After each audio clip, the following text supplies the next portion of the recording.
Okay, thanks. It's a pleasure to be here to talk about galaxies in the reionization era. Over the past decade, this has really been a remarkable growth area. Okay, 10 years ago, our redshift frontier was really stuck here at about a redshift of 6. Okay, and there was a lot of excitement at this time. We were getting some indications that this period, about 980 million years after the Big Bang, we were seeing the very final stages of the reionization process, okay? Indicating, of course, that there had to be a tremendous amount of energetic sources, ionizing agents, at yet earlier times, okay? So this motivated a lot of us to try to, we wanted to look earlier and figure out what the energetic sources were that were responsible, okay, for the reionization of the hydrogen, which formed after recombination. Okay, but at the time, as I said, our redshift frontier was really stuck right about here at redshift 6. And we had only just got to this point back in 2003 and 4 after the Advanced Camera for Surveys was installed on Hubble, and we took the deepest ever optical image of space and began to identify large samples of star-forming galaxies at redshift 6. Okay, but it was only really in the past few years when we installed a new camera with a very powerful infrared sensitivity that we are able to take the next step back out to redshift 8, okay, and recently perhaps out to redshift 11 or 12, okay, and delivering the first samples of star-forming galaxies, okay, in this period where we think the heart of reionization is ongoing, okay, spanning between, say, about 450 million years to 900 million years after the Big Bang. Okay, so in this talk, I want to go through some of the results, some of the excitement, what we've been learning about galaxy growth in this early period. Okay, so the open questions. Okay, at this point, we're just, this is truly the redshift frontier. We're really just after some fairly basic issues. Okay, we want to know what the nature of these very early galaxies that we're now finding with Hubble is, basic properties of these systems. Okay, being a bit more ambitious, we'd like to know something about how they're assembling, what physical processes are most important for governing their growth, how their mass is being built up, how these objects connect to the galaxies that have been well studied at redshifts of a few, several billion years later. Okay, and then finally, we'd like to know whether UV radiation emitted from these galaxies as they form stars is sufficient in and of itself to drive the reionization process. Okay, so in my talk today, I want to go through some of what we've been learning about these issues, what emerging physical picture is for describing answers to these questions, and then at the end, if time permits, I'll go through some cracks in this picture and some prospects for fixing this in the coming years. Okay, so I've mentioned how really transformative Hubble has been over the past 10 years in terms of finding distant galaxies. I just want to say a brief few words on how we go about this. Okay, so here you see a model, a template spectral energy distribution of a galaxy at a redshift of 7, okay, the green curve here. And you see here what we want to do is identify these galaxies by this characteristic spectral break. Okay, the break we're looking at occurs at a rest wavelength of about 1216 angstroms. So by redshift 7, as you can see here, this is shifted to about 1 micron. Okay, so here are a wide variety of different filters that Hubble has in its arsenal, and we've looked in these very deep fields, like the ultra deep field, with a variety of these different filters. So what we're looking for in identifying galaxies at redshift 7 by this Lyman break technique is for systems that are completely extinguished in the optical, short word of 1 micron. Okay, but then we begin to see flux from them at wavelengths greater than a micron. So you can see here with Hubble's new infrared camera, the wide field camera 3, for a galaxy at redshift 7, we should detect it in 3 filters, the Y band, the J band, and the H band. Okay, so we and other groups have systematically scanned images such as this, the Hubble Ultra Deep Field, which is now the deepest ever near-infrared image of the sky, searching for faint specks, okay, in these images that have, flux in long word of 1 micron and nothing in the optical, okay? And these are the kind of objects that the variety of different teams have found. This is from a paper that Pascal Oesch and his collaborators had out, okay? And you can see exactly what I was just describing, okay? These right 3 Three columns here are the filters longward of a micron. Okay, you can see these galaxies turning up in these filters, and then you see nothing in the optical filters, the B, V, I, and Z bands. Okay, so these are excellent candidates for galaxies lying at about a redshift of 7. Okay, so with this near-infrared camera, okay, we've been able to push back, as you can see here, to redshift 7, some 780 million years after the Big Bang. Okay, so whereas 3 years ago we had just a handful of objects that we thought lied behind redshift 7, we now have a few hundred. Okay, so this has been a really transformative step. Okay, and as you might imagine, we can also try to push this technique to higher redshifts. Okay, as an object, objects at higher redshift will have this break shifting further into the near-infrared.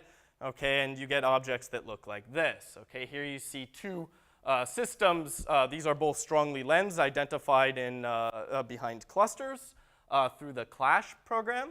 Okay, and you can see here this object, for example, only showing up in the J and in the 1.4 and 1.6 micron filters, completely extinguished shortward of that. Okay, so we're now getting our first samples, as you can see here, examples of galaxies at redshift 9 to 11, pushing back almost to 400 million years after the Big Bang. Okay, so what can we do with these samples? We want to know, first off, what these objects are. What are the basic properties of these systems? And as you can tell, we just have information in a handful of filters here. We just have some flux information. So we can't do a tremendous amount, okay? But one of the first things we can look at is just what the typical luminosities of these objects are. What is the distribution of luminosities, and how does that compare to objects at later cosmic times? Okay, so shown here is a recent luminosity function that we put out after Hubble revisited the ultra-deep field this past fall. Okay, so you see the number density of galaxies as a function of their UV absolute magnitude. Okay, so very luminous objects are here on the left-hand side. Very low luminosity objects are here on the right. Okay, and there's several things to take away from this. Okay, the galaxies that we're seeing here, okay, in the first billion years are intrinsically very faint. Okay, where the knee of the luminosity function occurs, L star, okay, you're talking about a J-band magnitude of 27 and a star formation rate of just about 9 solar masses per year. Okay, that's almost about a factor of 10 or so lower than the characteristic star formation rate several billion years later. Okay, so these objects are much lower star formation rate, much lower luminosity. Okay, the other thing to note, we've been able to measure what we call the faint end slope, okay, this slope here. And this slope is about as steep as can be. Okay, so what this is telling us that the bulk of the UV output of these early galaxies, perhaps the bulk of the star formation, is occurring in very, very low luminosity systems. Systems even lower luminosity, lower star formation rate than this L star value I have listed here. Okay, so these objects that we're now finding within the first billion years are dramatically different from the typical objects at redshift 2 and 3. And we really need to get to the bottom of how these objects form if we're going to understand galaxy formation in the reionization era. And this just underscores the evolution. Okay, this looks at the luminosity function evolution over a larger redshift baseline. Okay, the blue curve shows the luminosity function at redshift 4, and the red shows some now outdated points at redshift 10. Okay, redshift 4 being about 1.6 billion years after the Big Bang. And you can see here, just look at this. At the fairly luminous end of this plot, you see a precipitous fall off, okay, a rapid disappearance of these UV luminous systems, which were relatively common at redshift 4. Okay, so physically, this evolution actually makes a lot of sense. Okay, to 0th order, you're seeing the disappearance of these UV luminous systems as you see the disappearance of the halos, the dark matter halos, which can host these objects. Okay. So what else can we learn about these objects? Well, as you remember from the plot I showed earlier, these galaxies are detected in a number of different filters by Hubble. Okay, so we can say something about the spectral slopes of these galaxies. Okay, you can see here this redshift 7 object. You see several filters here spanning this slope here. Okay, and this slope is sensitive to the intrinsic slope is sensitive to the metallicity of the stellar population, the age of the stellar population, and the observed slope, of course, gets reddened by the presence of dust around these galaxies. Okay, so we want to look at how these UV continuum slopes compare to objects at later cosmic time, And as a benchmark here, I've put the UV slope parameterized here as this beta, okay, which is just the power law in F lambda. Okay, so for a given UV luminosity at redshift 2.5, this UV slope was about minus 1.7. Okay, and you might expect physically, if these galaxies in the first billion years are lower metallicity, okay, they might have less dust, they might be younger, you might expect to see bluer UV slopes. Okay, and these deep multi-wavelength Hubble imaging surveys have allowed us to look into this in great detail. And a lot of different teams have put a lot of effort into this over the past handful of years. Okay, here you see some recent results from Richard Bowens and his collaborators. And there's several things you can immediately note. One, you see a very nice relationship of the UV continuum slope with UV luminosity. Okay, Richard Bowens and his collaborators have argued that this might reflect a mass metallicity relationship, where the UV slope, both in its dependence on dust and metallicity, is reflecting the metallicity, and the UV luminosity here is reflecting the underlying mass of these galaxies. Okay, so he's arguing that you might see some hint of a mass metallicity relationship already present quite early on. Okay, but what you can also see here is a hint at redshift evolution. Okay, this you see redshift 4 to 5 to 6, and the dotted line here on this panel shows the best fit redshift 4 relationship. So you can see these redshift 6 galaxies are considerably bluer. Okay, and looked at over a larger redshift baseline, okay, you see this. Okay, this is at a given UV luminosity, how the UV continuum slopes seems to be evolving. Okay, and you can see as you go out to redshift 7 and 8, the measurements get a bit noisy. But you certainly seem to see some evidence that these galaxies within the first billion years are significantly bluer. Okay, and perhaps, this is the best of what Hubble can do now. Perhaps this is giving us some glimpse of a reduced dust content and metallicity in these galaxies at redshift 7 and beyond. Okay, and this is really going to be the territory taking a step forward in this regime, verifying this of the James Webb Space Telescope in another 5 years. Okay, so in terms of what the nature of the earliest galaxies, from Hubble alone, I think what we can say, these objects, as I said, have low UV luminosity, blue UV slopes, perhaps reflecting their low dust and metallicity. Okay, but we'd like to learn more. We'd like to say something about how these objects are building up over time, what processes are governing their formation. Okay, and with Hubble alone, we really have a limited picture. Hubble's sensitive to the rest frame UV. Okay, this is light from massive stars. So we really don't know, if we look at these objects, Hubble can give us some idea of a star formation rate of these galaxies, but we don't know whether these galaxies have been forming stars for 10 million years or 500 million years, and therefore we don't know how much mass they've assembled. Okay, and in answering these questions, we really want to look at mass assembly and how, and to do that, we need to move beyond the rest frame UV into the rest frame optical. Okay, and as you can see here at redshift 7, the rest frame optical spans about 3 to 5 microns. Okay, and Hubble, of course, can't probe this regime, but Spitzer, another very valuable satellite up in space, does. Okay, so there's been a whole industry, a large number of groups looking at these galaxies that we've discovered with Hubble and Spitzer, okay, to try to characterize the rest optical flux. Okay, and typically when you see spectral energy distributions looking like this is from some work from Valentino Gonzalez and his colleagues. Okay, these are galaxies at redshift 7. You see here the light from Spitzer is actually brighter than the light from Hubble. Okay, and at face value, what this tells us is that there has to be a significant what this we thought told us is that there had to be a significant population of older stars. Okay, these galaxies had been forming stars for some time and had already built up a significant repository of mass.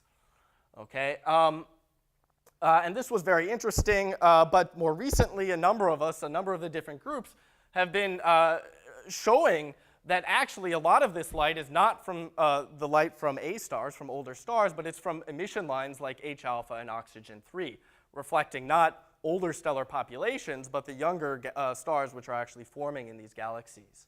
So this, of course, is very difficult. We can't directly measure these emission lines. They're at 3 to 5 microns, where we can't really work well from the ground with these faint objects. But with our best estimates that we have today, we're now getting new estimates of the masses of these objects, which are a bit lower.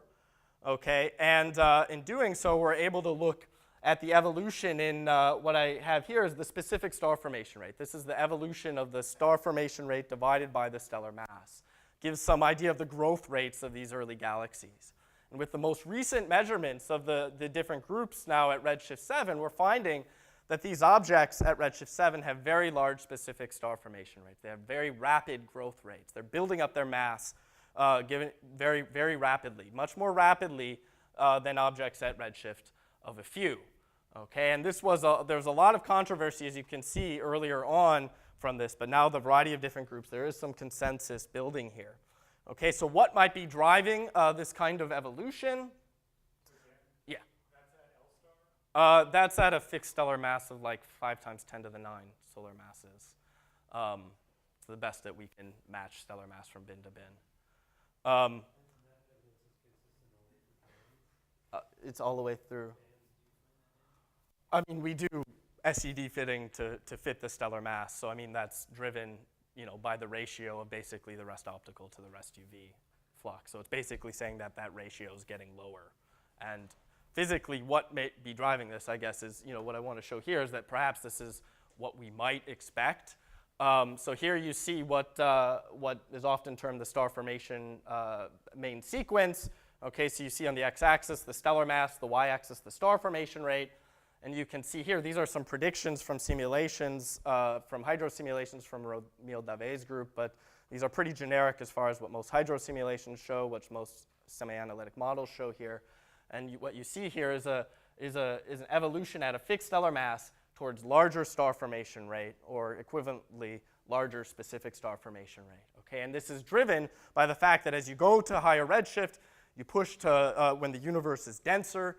Okay, so you get more larger baryon accretion rates into these galaxies of a given mass. Okay, and if these baryons are equally efficiently or inefficiently converted into stars, then you might expect to see a larger star formation rate or a larger specific star formation rate. Okay, that's what's driving this evolution in the simulations. And now I think with our most recent observations, we're seeing some evidence that this might be the case. Okay. I will point out that the evolution in the specific star formation rate is a little bit less rapid than what most simulations predict. So by no means, I think, is this case closed, as I'll come back to if time permits at the end. Okay. We'd also like to say something about how these galaxies are building up over time. Okay. So we can't, here on the left-hand panel, you see the evolution of the mass function of galaxies from redshift 7 to 4. Okay, so you can see, galaxies as you move at, say a fixed number density, galaxies, their masses building up.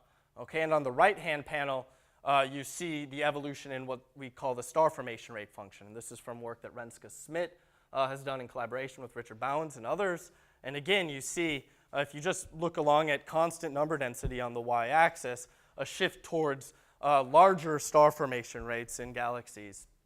And so, what people have thought and tried to place these galaxies in halos, Peter, for example, and what you tend to find is that these stellar mass functions, star formation rate functions, are fairly consistent with at a given halo mass, galaxies having rising star formation rates as you go from very high redshift to redshift 4. Okay, and physically these could be driven by the fact that if the baryons are coming in so rapidly, more rapidly, then you can convert them into stars, then you might be having increased gas densities in these galaxies, and therefore, under Kennicutt-Schmidt formalism, larger star formation rates, surface densities.